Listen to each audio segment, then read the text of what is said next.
Semiconductor. The elements of carbon, silicon and germanium have a common feature that they are called tetravalent material. Although they possess respectively 6, 14 and 32 electrons, only 4 of these are able to enter into chemical reaction. Each of these 4 electrons, known as valence electrons, tend to form covalent bonds with the adjoining electrons of 4 atoms and thus establishes diamond structure. The germanium or silicon crystal will possess conductivity only if some of the electrons break away from their covalent bonds. Even at room temperature, since the crystal lattice is in continuous random vibration, the breaking away of electrons from the covalent bond occurs. These electrons are neither attracted or repelled by any of the lattice. They become free and wander aimlessly from lattice to lattice. In this context, they may better be called negative current carriers and constitute a flow when connected to a battery. The empty space left behind in the crystal lattice by parting away of electrons has been known as holes. The holes, when once created, causes its location shifted about in the crystal lattice in a random manner, as do the free electrons. In fact, the hole acts as much as though it is a positive charge moving randomly in the structure from lattice to lattice.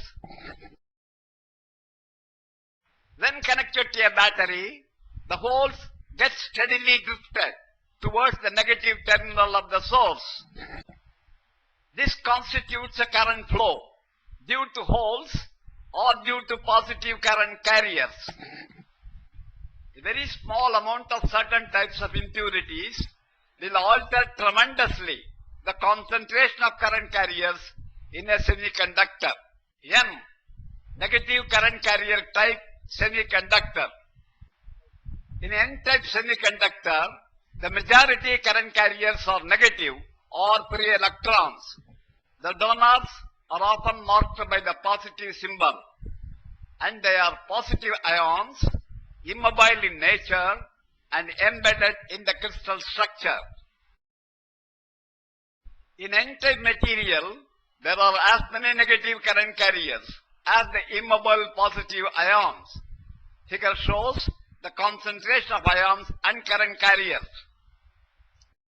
P-type semiconductor. In P-type semiconductor, trivalent impurity atoms are added to establish immobile negative ions that are embedded in the crystal structure.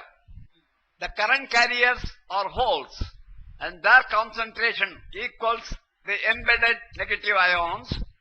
Figure shows the concentration of ions and current carriers. When N-type semiconductor is connected to a battery, the negative current carriers are attracted towards the positive terminal of the battery. There would be steady drift of electrons through the semiconductor. This negative current carrier flow is shown in figure. When P-type semiconductor is connected to a battery, there would be a steady flow of positive current carriers, holes, through the semiconductor. Refer figure. That the polarity of the battery is reversed, the same magnitude of hole current will be maintained, but this time in the opposite direction. The junction diode. When P and N junctions are joined together, we are at a device known as diode. Let us consider a section that N-type material at right and P-type in the left as shown in figure. The act of combination of negative and positive current carriers across the junction leaves the positive ions at the N side of the junction uncovered. Similarly, the negative ions at the P side of the junction turned uncovered. This creates a positive space charge in the N region and negative space charge at the P region near the junction. The separation of charge has created a barrier potential across the open circuited region in a PN junction. Figure shows the depletion region in a PN junction. This creates a space charge diffusion potential gradient across the junction. The barrier potential VB across the junction is the repelling force for the negative current carriers attempting to travel from N to P side. In the same way, holes attempting to move from P to N side are too repelled. Thus, the possibility of current carrier movement through the junction looks quite remote. Forward biasing the junction. When an external battery is included in such a manner that its positive terminal connected to P-type material and negative terminal of battery to N-type crystal, the junction is said to be forward biased. Refer figure. Under this mode of biasing, the negative and positive current carriers are forced to move towards the junction. Once the electrons and holes are forced to cross the junction, they combine. For each electron that combines with a hole, electron enters the crystal from negative terminal of the battery and new hole gets created at the positive end. In this way, a continuous flow of current is maintained through the diode junction. Let us designate this flow as forward current, I forward. As the external voltage is increased, the forward current also rises. The diode is now biased in its low resistance direction. Reverse biasing the diode. When the external battery connections are reversed, that is, positive terminal to N-type crystal and negative terminal to P-type material, the junction is said to be reverse biased.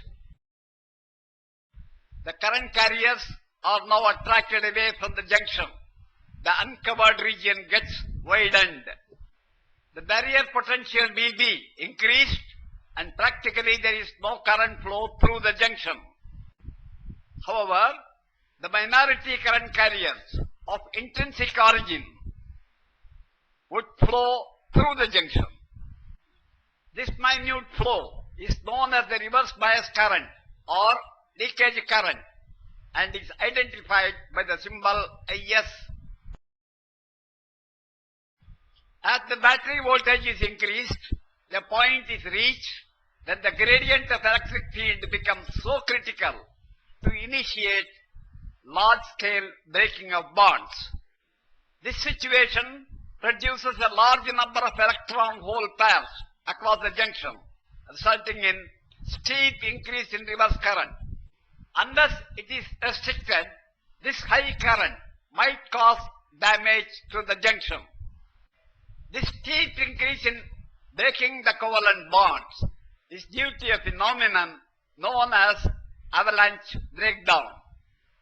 It is also called the Zener effect, named after the American scientist Clarence Zener.